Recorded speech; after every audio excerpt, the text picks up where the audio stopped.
تكة واحدة تعمليها وانت بتسلقي اللحمة تخليها طرية معاكي، عمرها ما تنشف منك ولا تغمق وتسود. طريقتي اللي انا عمري ما بغيرها. قطع مرقة ممكن تدوقيها ان شاء الله لما تجربي الطريقة لسلق اللحمة دي. يلا نصلي للرسول ونشوف هتعملها ازاي. دي قطعة لحمة كندوز، انا بجيبها من عند الجزار كده على بعض واقطعها، ممكن تجيبيها متقطعة جاهزة زي ما تحبوا. جبت بقى البلانشة والسكينة، كانت الحقيقة باردة معايا ما سعفتنيش، رحت مطلعة على طول الساطور، سنيته شوية بالمسن وبدأت ان انا اقطعها بسرعة جدا ما غابتش معايا. شايفين ما شاء الله قطعة اللحمة بتتحدث عن نفسها. نحاول نجيب لحمة كندوز صغير، يعني ايه بتاعت عجل صغير، بتكون قطرة وانعم ومش بتغيب ابدا. طب لا قدر الله كلنا بنقع في المطب ده، وجبنا لحمة وغابت قعدت ساعة واتنين على النار وفي الاخر لقيناها بتشد معانا ومش بتستوي. هقول لك الاضافة اللي تضيفيها تسرع في السوا واحنا كده شغالين في المرقة، وكمان تكون طرية معاكي. بصوا بقى خلاص قطعت، دي اخر قطعة معايا. وهقول لك كمان على تكه صغيره، وانت بتشتري اللحمه تقولي له انا عاوزه قطعه من الدهون بتاعتها اللي انتوا هتشوفوها دي بقى بتطعم المرقه قوي، بتديها تيست عالي وبتخليها كده دسمه وخطيره، هتدعوا لي عليها.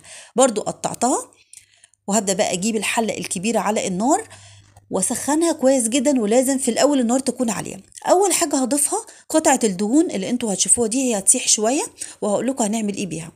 وبعد كده هضيف فصين 3 من المستكة كبار، ورقتين او 3 من اللورة صحها زي ما هما كده، وانزلي بقى باللحمة.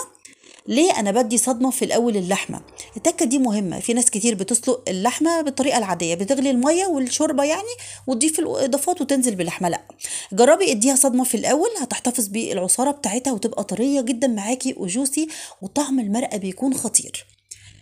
افضلي بقى شوحي فيها. طبعا هي الدهون اللي انا ضفتها ساحت فساعدتني ان انا اشوح اللحمه كويس جدا جدا. انت طبعا اللحمه لو حمراء ومش عندك الدهون دي هتضيفي معلقه سمنه في الاول وتبداي تشوحي اللحمه عادي جدا بدل الدهون. نزلت بقى بصليه متوسطه وطماطمايه وجزرايه مقطعهم 4/4، وده بصل اخضر كنت زرعاه ضفت واحده كده اخد التست منها، وفلفل اسود حاجه بسيطه، وحبهان ورق لورا بطحنه بودر في مطحنه الخلاط واخد منه معلقه صغيره. جربوا يا جماعه تضيفوا الحبهان مطحون وشوفوا طعم المرقه، ريحتها بتوصل لاخر الشارع، عكس خالص لما بتضيفيه صحيح. ما بتضيفيش اي توابل تاني، الملح بنضيفه بعد التسويه. اللحمه المسلوقه ما بنضيفش عليها ولا توم ولا فلفل ولا بهارات كتير، فلفل اسود وحبان ورق لورا وشويه الملح وشكرا على كده. والميه اللي بنضيفها لازم تكون مغليه في كتل بقى او حله جنبك، وتزودي بالميه السخنه مش ميه الحنفيه، هتلاقيها تغيب معاكي في التسويه وتشد. دي اول غلوه، ولا بقى عملت ريم ولا اي حاجه. لو انت اللحمه لا قدر الله عملت ريم تقدري تتخلصي منه في بوله بالمعلقه. ما شاء الله تحفة. عاوزة بقى تاكلي لحمة مظبوطة والتسوية بتاعتها تطلع 10/10، هدي النار، سيبيها كده تستوي براحتها على نار هادية، بتكون تحفة. ادي بقى شكلها خلاص، هي استوت معايا وزي الفل. مش عاوزه اقول لكم بقى على ريحتها، لازم تجربوا التكه اللي قلت لكم عليها، طحني حبهان ورق لورا وضيفي وشوفي بقى طعم المرقه عامل ازاي. ضفت بقى شويه الملح وظبطت ملحها، دايبه وخطيره، وخلاص هقفل عليها. طبعا انا بزود كميه المرقه لما بيفيض مني، بسيبها تبرد واقسمها في اكياس واشيلها على الفريزر واطلعها على حسب الاحتياج. طبعا بتستخدمي المرقه دي في حاجات كتير جدا. انا عن نفسي بحب مرقه اللحمه يمكن اكتر من الفراخ والبط، يعني بالنسبه لي هي رقم واحد.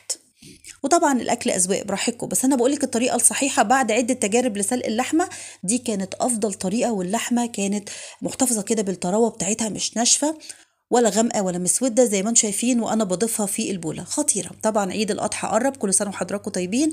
جربوا الطريقه دي. وصفه طبعا اللحمه المسلوقه لا غنى عنها، لانك بتاخدي المرقه تعملي الفته، وهنعملها مع بعض ان شاء الله بطريقه هتعجبكم وتكون خطيره لما تجربوها.